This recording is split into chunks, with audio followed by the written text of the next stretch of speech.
বন্ধুরা, KDD kitchen and ব্লগে তোমাদেরকে অনেক অনেক স্বাগত এবং অনেক অনেক ভালোবাসা জানিয়ে আমি আমার আজকের ভিডিওটা শুরু করতে চলেছি। আশা করি তোমাদের ভালোই লাগবে। আজকে আমি অনুষ্ঠান বাড়ির স্টাইলে আমের প্লাস্টিক চাটনির রেসিপি শেয়ার করব। এই যে দেখো, এইভাবে আমি আমগুলোকে এইভাবে স্লাইসের মতো করে কেটে নিয়েছি। এবার প্রথমে আমি গ্যাসটা অন করে দেব।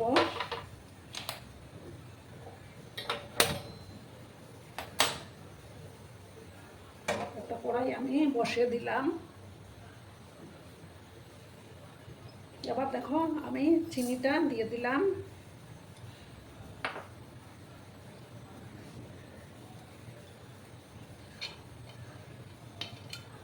এবার দেবো জলটা দিয়ে দেবো আমি।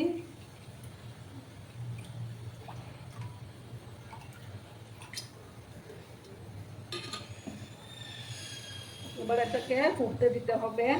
আর আমার আজকের এই ভিডিওটা যদি তোমাদের ভালো লাগে তাহলে অবশ্যই লাইক, কমেন্ট, শেয়ার এবং সাবস্ক্রাইব করার অনুরোধ রইল। পুরনো নতুন সব বন্ধুদের জানাই অনেক অনেক ভালোবাসা। আর যেসব নতুন বন্ধুরা আজকে ফার্স্ট টাইম আমার চ্যানেলে ভিজিট করছো এবং আমার চ্যানেলটিকে এখন অবধি সাবস্ক্রাইব করোনি, তারা সাবস্ক্রাইব করে আমার পাশে থাকার অনুরোধ রইল বন্ধুরা।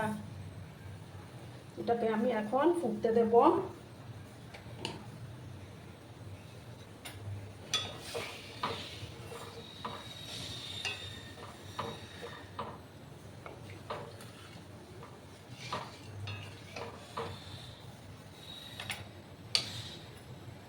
মিষ্টিটা আম যেভাবে যেরকম টক হবে সেই অনুপাতে কিন্তু মিষ্টিটা দিতে হবে।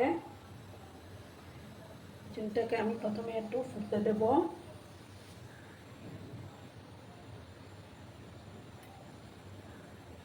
দেখো বন্ধুরা, চিনিটা ফুটে উঠেছে। এবার আমি দেখো হাফ স্পুনের মতো মৌরি দিয়ে দিলাম।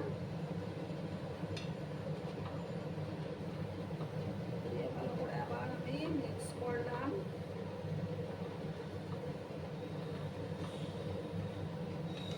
এবার আমি দেখো এক মুঠোর মতো কাজু বাদাম দিয়ে দিলাম। তারপর দেবো কিশমিশ এক মুঠোর মতো।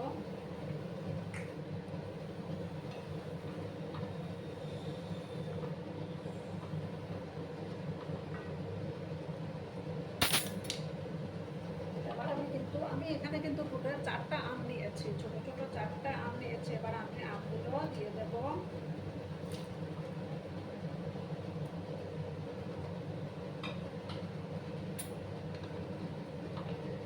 আমগুলো দিয়ে আবার ভালো করে আমি মিক্স করলাম।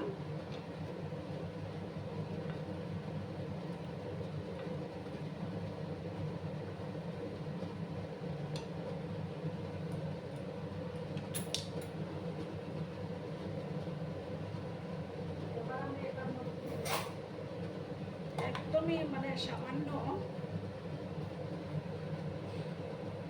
দেখো 1 ইঞ্চের মতো হলুদের গুঁড়ো আমি অ্যাড করলাম।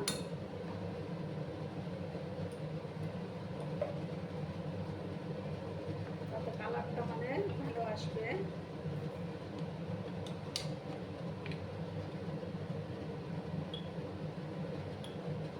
সামান্য একটু দেখো লঙ্কার গুঁড়ো, খুব একটা বেশি দেওয়ার কিন্তু প্রয়োজন নেই।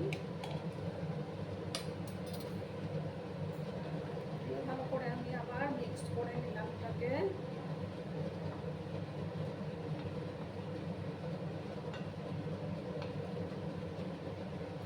এবার আমি এটাকে ঢাকা চাপা দিয়ে রান্না করব।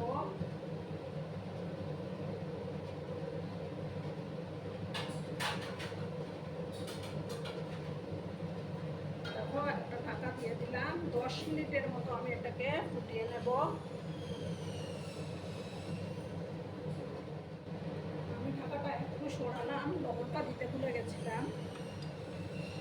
দেখো সামান্য লবণ আমি অ্যাড করে দিলাম।